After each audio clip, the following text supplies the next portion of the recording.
नमस्कार. मी प्रीती घेऊन आली आहे काही टिप्स अँड ट्रिक्स जे आपले कठीणातले कठीण काम अगदी सहज आणि सोपे करेल. तर चला इथे वळूया आपली पहिली टिप्स पाहण्याकरता. तर इथे जी पहिली टिप्स आहे ती आहे अशा लसणाबद्दल. कधी-कधी काय होतं की आपण बाजारातून असा एकदम बारीक हा लसूण घेऊन येतो आणि बारीक लसूण आणल्यानंतर हा लसूण सोलणे हे आपल्यासाठी खूप असं कठीण काम होतं. कारण की काय होतं की जर हा लसूण आपण सोलायला गेलो तर आपल्या नखाला इजा होते व हा लसूण काही व्यवस्थित सोलला जात नाही. मग इथे आपण छान असे एका चाकूने हा लसूण कसा शिलायचा आहे ते पाहणार आहोत.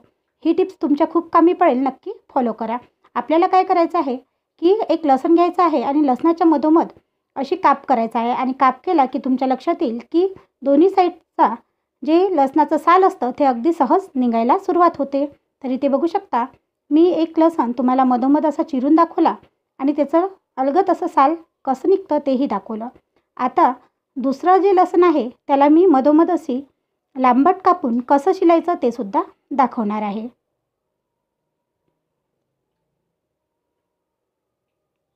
कधी-कधी काय होतं की आपण रोजच असा वेळेवर लसूण शिलतो.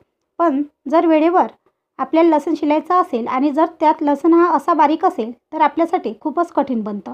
म्हणून ही टिप्स तुम्ही नक्की फॉलो करा.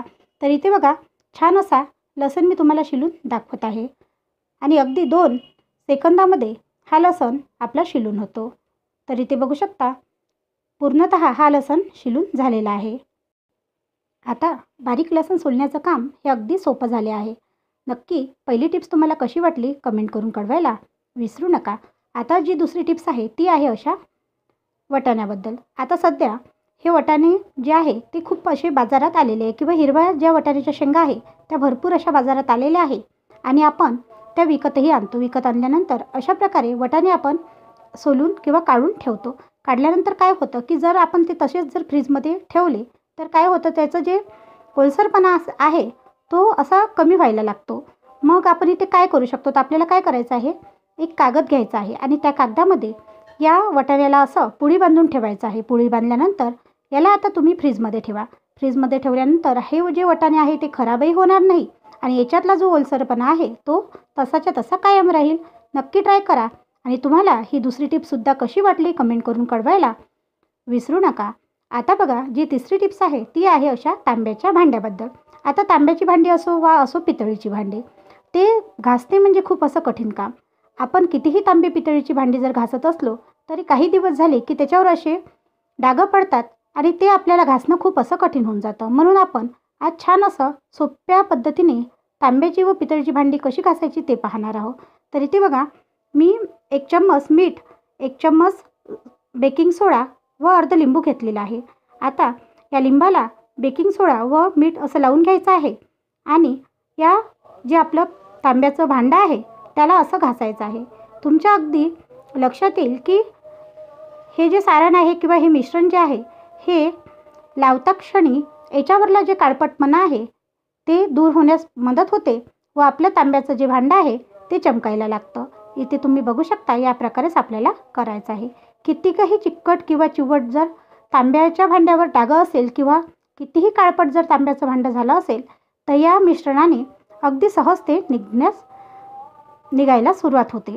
तर इथे बघू शकता मी पूर्ण तांब्याचा जो गडू होता तो घासून घेतलेला आहे. तसा आता आतमधून सुद्धा मी हा घासून घेईन. आतमधून घासून झाल्यानंतर तुमच्या लक्षात येईल की आपलं तांब्याचं जे भांडं आहे ते खूप असं चमकायला लागलेलं आहे. आता आपल्याला काय करायचं आहे, आता आपल्याला आणखी जर कुठे डाग वाटत असेल तर तिथे थोडं एक वेळा घासून घ्यायचं आणि नंतर याला पाण्याने धुवून स्वच्छ असं साबणीने घासून घ्यायचं व साबणीने घासल्यानंतर याला एका कोरड्या कापडाने पुसून घ्यायचं. आता इथे बघू शकता मी हा जो तांब्याचा गडू आहे तो स्वच्छ असा धुवून घेतलेला आहे. तसा साबणीने याला घासून घेतला आणि हा किती असा चमकायला लागलेला आहे. आता आता तांब्याची भांडी घासणीसुद्धा खूप अशी सोपी झाली आहे जर तुम्ही हे मिश्रण वापरलं तर. नक्की ट्राय करा आणि तुम्हालासुद्धा ही टिप्स कशी वाटली कमेंट करून कळवायला विसरू नका. आता पाण्यावर तुळशीची कमाल. तर इथे बघा मी घेतली आहे तुळशीची पाने. तुळशीची पाने आपल्याला आपल्या घरी तुळशीच्या जी बिंद्राबण असते त्याच्यामध्ये प्रत्येकच घरोघरी तुळशीचं झाड हे असतं आणि त्याच्यावरच जर अशी तुळशीला मंजुरी आली असेल तर फारच चांगलं. तुळशीची पाने आणि तुळशीच्या मंजुऱ्या आपल्याला ह्या तोडून घ्यायच्या आहे. तोडून घेतल्यानंतर आता आपल्याला त्याला थोडंसं मीठ घालून हे सगळ्यात पहिले स्वच्छ असं पाण्याने धुवून घ्यायचं आहे. याने काय होईल की याच्यावर बसलेली धूळ म्हणा किंवा न दिसणारे असे सूक्ष्मजीव असतात की जे हिरव्या झाडांवर आढळतात, ते सुद्धा आपण या मिठाच्या पाण्याने जर धुतलं तर मरून जातात. याने की काय होईल की जी आपली तुळस आहे ते पूर्णतः निर्जंतुक होईल. आता आपल्याला एकीकडे पाणी ठेवायचं आहे. पाणी छान असं उकळलं की त्याच्यामध्ये आपल्याला हे जी तुळशीची पाने आहे ती घालायची आहे, त्याबरोबरच मंजुऱ्या घालायच्या आहे. आता आपल्याला याला इथपर्यंत उकडायचं आहे जिथपर्यंत याचा कलर चेंज होत नाही, म्हणजेच की याचा पूर्णतः कलर हिरवा होत नाही. जेव्हा याचा कलर पूर्ण हिरवा होईल तेव्हा समजायचं की आपला हा तुळशीचा काढा तयार आहे. अगदी 5 ते 10 मिनिटात हा काढा बनून तयार होतो. आता बघा, आपल्याला सगळ्यात पहिले हा काढा थंड होऊ द्यायचा आहे.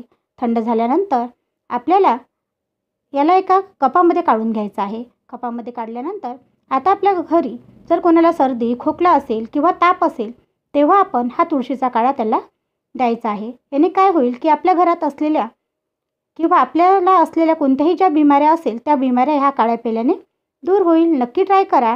व्हिडिओ आवडल्यास चॅनलला लाईक, शेअर व सबस्क्राईब करायला विसरू नका. धन्यवाद.